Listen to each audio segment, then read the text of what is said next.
حضرت عائشہ رضی اللہ تعالی عنہ فرماتی ہیں کہ ایک دن اللہ کے نبی آپ گھر میں تھے ہمارے،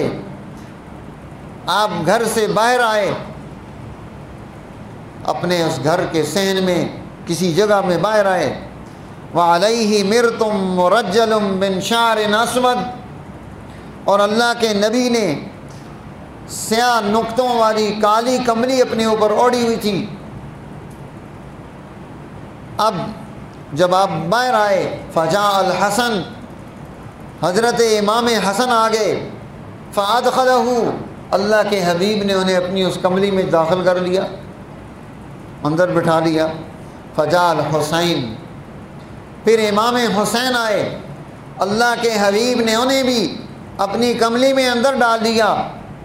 پھر جاءت فاطمہ، سیدہ فاطمہ رضی اللہ تعالی عنہ آ گئیں، فادخلہا، آپ نے انہیں بھی اپنے ساتھ اندر بٹھا دیا۔ ثم جاء علی،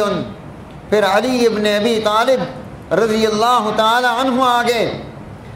اللہ کے حبیب نے انہیں بھی اپنی کملی میں بٹھا لیا۔ ثم قال، پھر آپ نے یہ بات ارشاد فرمائی،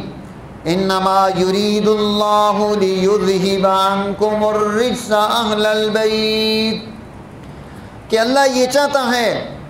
کہ اے نبی کے گھر والوں، اللہ تم سے ناپاکیوں کو دور کر دے، غلاظتوں کو دور کر دے،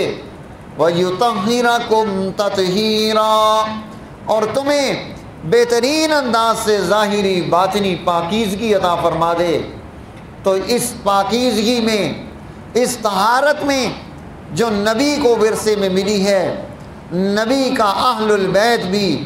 اس طہارت اور پاکیزگی میں اس ورثے میں شامل ہے کہ آپ انہیں اس اپنی طہارت اور پاکیزگی کی چادر میں ڈھانپ رہے ہیں۔